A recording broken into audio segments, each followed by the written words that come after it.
Hi everyone, welcome to New Zealand Outdoor Blades. I hope you're having a fantastic day. Please feel free to like, comment and subscribe. It helps a ton and I'm learning a lot from the comments.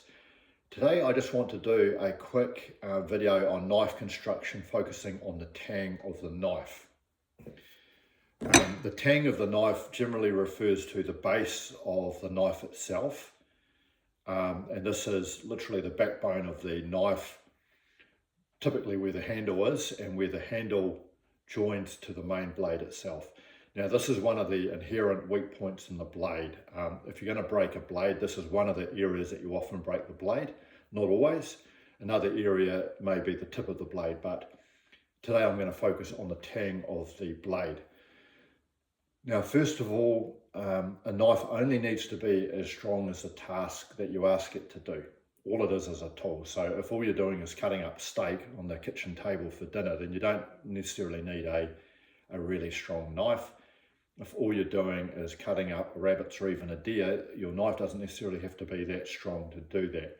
However, if you're ever going to buy a knife for a certain task and it fails at that task because it's not strong enough, then that would be unfortunate and a waste of money. Now, recently I've done some videos on survival type knives, and it is of interest that some of the so-called survival type knives may not be as strong as what people think. I'd also like to do a shout out to Joe X. Joe X does knife destruction tests, and the beauty about having a knife destruction test is not the fact that you're destroying a knife, but it actually demonstrates the weak points on a knife, and if it's going to break, it'll tell you whereabouts in the knife it will break. And what is really interesting is some well-known knife manufacturers, I hate to say this, I won't name them, in some cases selling knives for top dollar that might not be quite as strong as what we think. Okay, so I just want to go through some tang constructions. So this is a full tang knife. This is just a hunting knife, and you can see there that the tang goes right through to the very base of the blade. This is also a hunting knife or a utility knife, and again we can see that the tang goes right through to the base of the blade. So for me, these are typically the stronger of the tang types because it's got what is known as a full tang. Then we have what looks like a full tang, but is actually a skeleton tang. So in this one here, although it looks like a full tang, if you do your research, you'll find that the middle of the blade is actually hollow. Well, not, sorry, the middle of the blade, the middle of the tang is actually hollow, so it's a skeleton tang. Okay, so this creates some weak points. Then we have a push tang or a partial tang.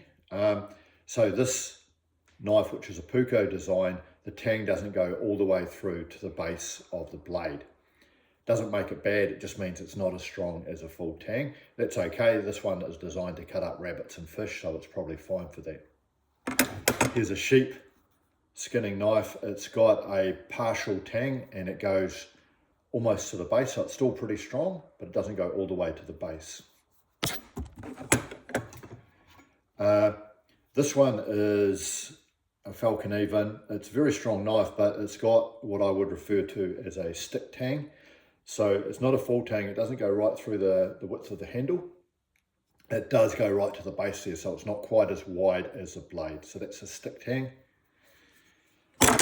And here we have, ironically, a fighting knife, but it's got a rat tail tang, which is still pretty strong, but not as strong as it could be. So you've got the blade itself, and then the tang itself will be a lot thinner. And you can see here at the base, that is the actual width of the tang that goes right through the base. That's called a rat tail.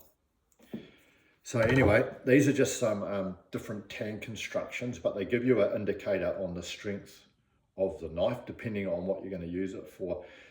But what I would suggest is before you spend your hard-earned money on a knife, particularly if it's going to be a survival knife or a combat utility knife, that you do a bit of research just to see how strong that knife is and just to make sure that it's strong enough for the task that you intend it for. Keen to hear what you think. There's a lot of people out there that know a lot more about knives than me, so please feel free to comment if you got this far. Thanks for watching. Have a great day.